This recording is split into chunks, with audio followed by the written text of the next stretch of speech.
A gente vive esse cenário de muitas famílias endividadas. E o governo brasileiro está estudando essas formas de tentar melhorar essa situação, muito pensando nas eleições de 2026.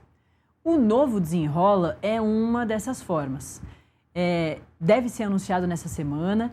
Tem uma reunião prevista no Palácio do Planalto hoje com a equipe do Ministério da Fazenda para debater o assunto.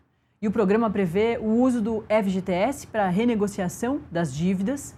E de acordo com o ministro da Fazenda atual, o Dario Durigan, o novo programa do Desenrola pretende reduzir os níveis de inadimplência no país em um cenário de juros ainda elevados, mas com expectativa de queda nos próximos meses.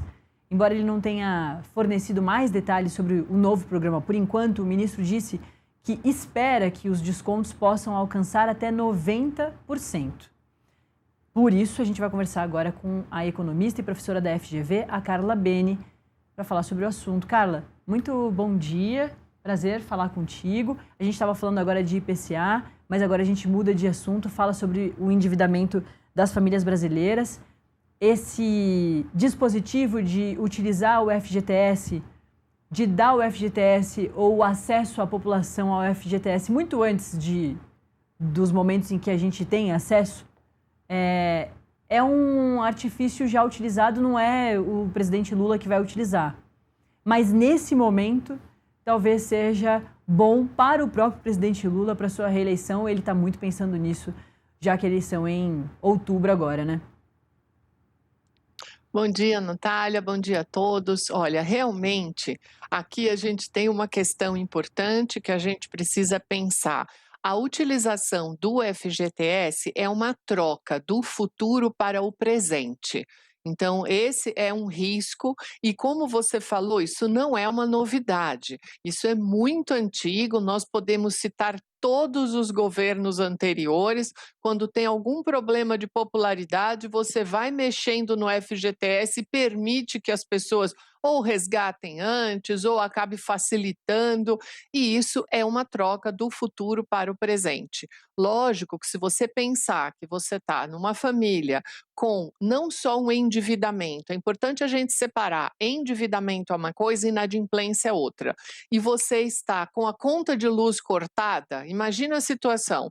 Esse momento presente, ele se faz necessário. Então, é uma combinação complexa, porque sim, temos um ano eleitoral, temos isso, a utilização do FGTS como uma ferramenta para tentar melhorar, mas ela é um risco muito considerável.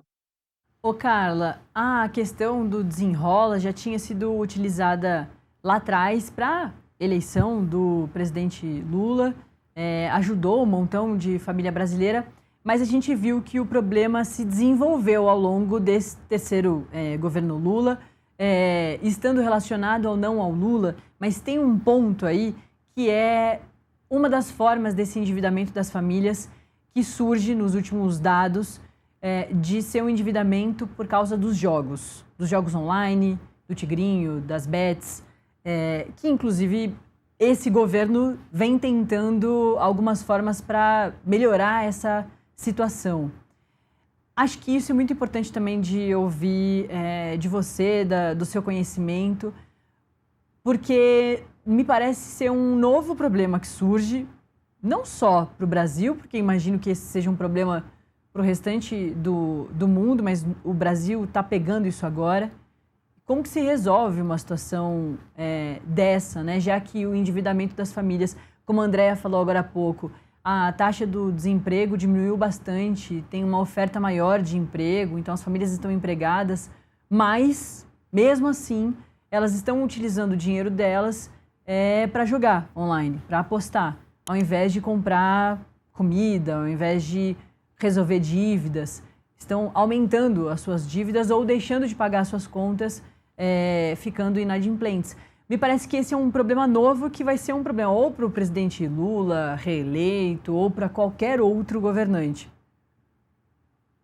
Essa daí é uma questão importante. Eu vou só situar uma questão, digamos assim, cronológica. O Desenrola, ele foi feito em 2023, no primeiro ano do governo Lula, o que foi uma inovação, porque até então nunca se tinha feito, digamos assim, um feirão gigante, junto com o aplicativo do gov.br, com a estrutura, de respaldo público, no caso das pessoas que não conseguissem efetuar os seus pagamentos até o final. Então, realmente foi um esforço inovador e muito interessante. Agora a gente dá um outro passo.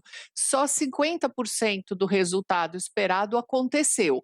Então, a primeira coisa que eu deixaria é o que deveria ter sido feito no Desenrola 1 que não foi. Foi a questão do aplicativo, foi a dificuldade com a tecnologia. Isso também precisa ser colocado na mesa para que você melhore essa versão do Desenrola 2. Agora nós temos 2 adicionais. Nós estamos, desde 2022, com 2 dígitos de taxa de juros. Então, isso é um custo de capital gigantesco, os empréstimos, eles são caríssimos no Brasil, e quando você entra no mapa da inadimplência do Serasa, o primeiro item é cartão de crédito, porque é o crédito mais fácil que as famílias têm. Aqui são 2 erros. O custo financeiro, ele chega a ser de 12 a 15% ao mês, isso dá 430 no ano. Imagine 430% ao ano de taxa de juros. E outra coisa, que esse é um outro vespeiro que muita gente não está querendo falar, que é o limite de crédito. Ele é maior do que a renda pode suportar e é justamente para a pessoa usar. Então, essa é uma combinação perversa que vem caminhando, e aí entra a sua questão, que são as bets, que foram aprovadas no governo Temer, não regulamentadas no governo Bolsonaro. 4 anos de falta de regulamentação criou todo um ecossistema de marketing com influencers e com financiamentos de jogos e de times, onde você quase naturalizou uma questão antiética, digamos assim, que é ter um time de futebol patrocinado por uma casa de aposta.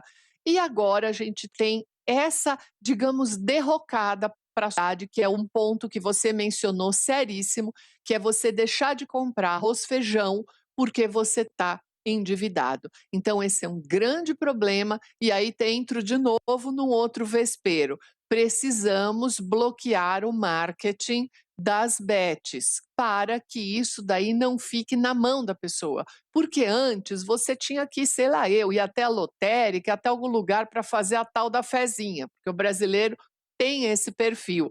Mas agora aquilo está na sua mão e o vício está na sua mão. Então, isso é um efeito colateral terrível que a gente tem para a sociedade. Então, sim, esse ponto seu que você mencionou é seríssimo, e se não fizermos uma força-tarefa para repensar isso, esse Desenrola 2.0 que seja, pode ser um outro problema.